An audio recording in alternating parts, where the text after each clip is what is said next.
Hello guys, स्वागत है आप सभी का मेरे यूट्यूब चैनल पर। आज की वीडियो में हमारा टॉपिक रहेगा chapter 3 of juvenile justice act, जिसके अंदर हमारा चैप्टर 3 है जुवेनाइल जस्टिस बोर्ड। इसकी हमारी डेफिनेशन सबसे पहले आते हैं बाय उसके पास चीज पहुंच जाएगी और जहाँ पर वो भी होगा इंस्टेंट है तो वो अप्लाई हो जाएगा। तो चलिए स्टार्ट करते हैं। इस वीडियो में आपको हर एक सेक्शन के सब सेक्शन के नोट्स मिलेंगे, डायग्रामेटिक नोट्स, तो आप देखते रहना, वीडियो को कंप्लीट देखना, उससे आपको अच्छे समझ में आएगा। जो भी क्वेरी रहेगी आप उसको कमेंट कर सकते हैं, एंड अगर वीडियो अच्छी लगे तो आप फिर भी कमेंट कर सकते हैं कि वीडियो अच्छी बनी है या जो भी कमी है। तो चलिए शुरू करते हैं। Notwithstanding anything contained in Code of Criminal Procedure, the state government shall constitute every district one or more juvenile justice board for exercising the power and discharging its function relating to child in conflict with law under this act. तो आप देख सकते हैं कि state government के पास ये power है कि वो हर एक डिस्ट्रिक्ट के अंदर एक या एक से ज़्यादा जुवेनाइल जस्टिस कोर्ट्स को एस्टेब्लिश करेगी, एंड ये जो है अपनी पावर और फंक्शंस जो भी इनको दिए गए हैं इस एक्ट के अंदर उनको परफॉर्म करेगी। जो कि ये जो कोर्ट्स हैं किन से डील करेंगी, relating to children in conflict with law, जो कि हमारे सेक्शन 2 सब में दिया गया है। इसको आप देख सकते हैं कि ये होते कौन है child in conflict with law, जो या तो एलिज्ड हो या उनको कमिटेड, यानी कि वो ऐसा कोई भी ऑफेंस कमिट कर रहे थे एंड उस टाइम उनकी एज जो थी वो अंडर 18 थी, तो उनको हम बोलेंगे children in conflict with law. तो इसके बाद हम देख सेकंड सब सेक्शन है हमारा, a board shall consist of a metropolitan magistrate और a judicial magistrate of first class, not being chief metropolitan magistrate और चीफ जुडिशियल मजिस्ट्रेट, जिसको हम प्रिंसिपल मजिस्ट्रेट बोलेंगे, with at least 3 years of experience, and 2 social workers selected in such as may be prescribed or whom at least one shall be woman, forming a bench, and every such bench shall have the power conferred by the CRPC on a metropolitan magistrate or as the case may be a judicial magistrate of first class। तो इसको भी हम अपने note से समझते हैं। तो जो ये हमारा सेकंड क्लाउज है इसके अंदर बोला गया है कि एक बोर्ड बनेगी, उसके अंदर एक प्रिंसिपल मजिस्ट्रेट होगा जो या तो एक मेट्रोपॉलिटन मजिस्ट्रेट होगा या एक जुडिशियल मजिस्ट्रेट होगा फर्स्ट क्लास, बट वो चीफ जुडिशियल मजिस्ट्रेट नहीं होगा और ना ही वो चीफ मेट्रोपॉलिटन मजिस्ट्रेट होगा। ये हमारे MCQs में भी आता है क्वेश्चन, वहाँ पर हम कई बार कंफ्यूज हो जाते हैं, तो यहाँ पर CMM और CJM नहीं लिखना है आपको। एंड इसका जो एक्सपीरियंस भी बताया गया है वो 3 साल का एक्सपीरियंस होना चाहिए उसको, प्लस यहाँ पर 2 सोशल वर्कर होने चाहिए जिसमें से एक वुमेन होनी चाहिए। तो इस बोर्ड को वही पावर दी जाएगी जो सेम पावर CRPC में रेफ़र की गई है, एक मेट्रोपॉलिटन मजिस्ट्रेट के लिए और एक JMC के लिए।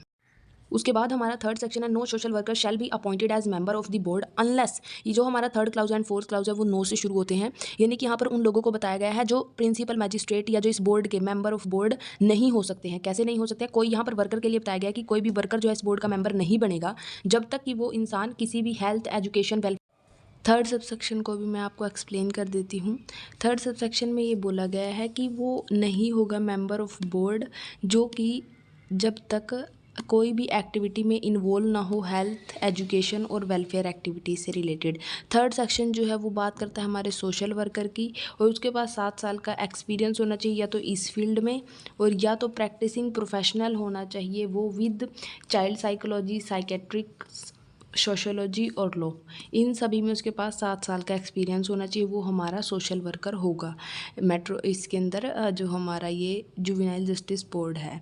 और जो मेट्रोपॉलिटन मजिस्ट्रेट है, जुडिशियल मजिस्ट्रेट फर्स्ट क्लास है, उनके पास एक्सपीरियंस होना चाहिए 3 साल का। तो अब चलते हैं हम अपने अगले सेक्शन की तरफ जो कि हमारा 4th सेक्शन है। इसके भी मैंने नोट्स बनाए हुए हैं, मैं क्लिप ऐड कर दूँगी इस सेक्शन की, तो आप देख सकते हैं। 4th सेक्शन जो है वो नहीं होगा कोई भी मेंबर इस बोर्ड का बनने के लिए, कोई भी इंसान एलिजिबल नहीं होगा अगर उसके अंदर ये सभी कमियां होंगी। तो violate human rights and child right, जिसने वोयलेट किए हुए हैं उसके पास ऐसा कोई पास्ट रिकॉर्ड है जिसने ह्यूमन राइट्स और चाइल्ड राइट्स को वोयलेट किया है। उसके बाद कन्विक्ट हुआ है वो किसी मॉरल टर्पिट्यूड, और उसको यहाँ पर फुल पार्डन या उसकी जो यहाँ पर उसको कन्विक्शन दी गई है उसको रिवर्स नहीं किया गया है, वो भी यहाँ पर एलिजिबल नहीं होगा।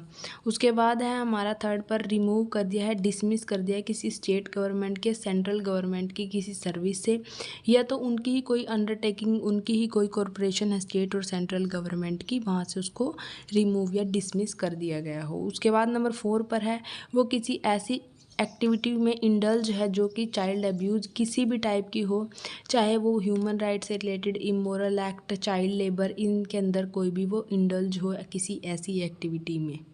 ये है हमारा सब सेक्शन 5, 6 एंड 7। इसके भी मैं आपको जो है नोट्स दे दूँगी। इस 5 सेक्शन में बोला गया है इनकी ट्रेनिंग के बारे में, एंड 6 सेक्शन में बोला गया है टर्म ऑफ ऑफिस। 7 सेक्शन में बात की गई है कि इनको अपॉइंटमेंट जो है इनकी कैसे टर्मिनेट की जाएगी। अब हम नोट्स में देखते हैं कि इनकी ट्रेनिंग जो है स्टेट गवर्नमेंट कराएगी, एंड ये अंडर 60 डेज़ हो जानी चाहिए इनकी अपॉइंटमेंट के। ये हमारा सेक्शन नंबर 5 बोलता है। सेक्शन नंबर 6 बोलता है कि टर्म ऑफ ऑफिस या फिर उसके रिज़ाइन से रिलेटेड मेंबर ऑफ बोर्ड जो हैं, उसके अंदर प्रिंसिपल मजिस्ट्रेट भी है, एंड जो इसके ये वर्कर्स हैं ये भी हैं। तो इनको जो है कैसे रहेगा, as prescribed under JJ act, जैसे भी जेजे एक्ट के प्रोविजंस में दिया गया है ये सेम टू सेम वैसे ही होगा। नंबर 7 सेक्शन है अपॉइंटमेंट कैसे टर्मिनेट की जाएगी किसी भी मेंबर की, एक्सेप्ट प्रिंसिपल मजिस्ट्रेट। इंक्वायरी बिठाई जाएगी स्टेट गवर्नमेंट से। आपने ध्यान दिया होगा कि यहाँ पर सारी जो पावर्स हैं वो स्टेट गवर्नमेंट के पास है, चाहे वो जुवेनाइल जस्टिस एक कोर्ट बनाने की हो या तो फिर उससे रिलेटेड कोई भी डिसीज़न लेने की, वो सब कुछ पावर जो है स्टेट गवर्नमेंट के पास है। नंबर 1, अगर उसे गिल्टी पाया जाता है मिसयूज़ करते हुए अपनी पावर्स का जो उसे इस सेक्शन या तो फिर इस एक्ट के अंडर दी गई हैं, या तो fail to attend meetings for 3 month, continuity में उन्होंने 3 मंथ्स में कोई भी अपनी मीटिंग जो है अटेंड नहीं की है, बट यहाँ पर उनको एक लाइक लीनियंसी दी गई है विदाउट एनी वैलिड रीज़न। अगर वो कोई भी वैलिड रीज़न दे देते हैं तो उनको यहाँ पर डिसमिस नहीं किया जाएगा। नंबर 3 पर fail to attend minimum 3/4 of sittings in a year. यहाँ पर ये परमानेंट है कि मतलब यहाँ पर उनको कोई लीनियंसी नहीं दी गई है। अगर वो कोई भी मीटिंग अटेंड नहीं कर पाते हैं जो उनकी लाइक मिनिमम क्राइटेरिया रहा है 3/4 सीटिंग टोटल जो है ईयर की, उसको भी वो मेंटेन नहीं कर पाते हैं, तो उनको जो है उनकी मेंबरशिप जो है अपॉइंटमेंट जो है वो टर्मिनेट कर दी जाएगी। नंबर 4 पर है become ineligible under sub section 4 during his terms. जो हमने सब सेक्शन 4 के अंदर अपनी ये देखी थी जिसके अंदर हमारा पास्ट रिकॉर्ड था ह्यूमन राइट्स का, या उसको किसी में कन्विक्ट कर दिया गया है किसी ऑफेंस के अंदर, या स्टेट गवर्नमेंट या सेंट्रल गवर्नमेंट ने उसको डिसमिस किया गया है, चाइल्ड अब्यूज़ में वो इंडल्ज है। तो यही सब एक्टिविटीज़ ये तो थी पहले के लिए कि उसको सिलेक्ट ही नहीं किया जाएगा, बट अगर वो अपनी during the term of his और हर ऑफिस वो ऐसा कुछ करते हैं तो उनको यहाँ पर उनके अपॉइंटमेंट को है वो टर्मिनेट कर दिया जाएगा। Thank you. अगर आपको ऐसी ही और वीडियोस देखनी है आप हमारे चैनल को सब्सक्राइब कर सकते हैं, एंड लाइक कर सकते हैं अगर आपको वीडियो अच्छी लगी हो। ये वीडियो मैंने जिसके कहने से बनाई है, आप प्लीज़ कमेंट ज़रूर करना। Thank you for watching. Bye bye.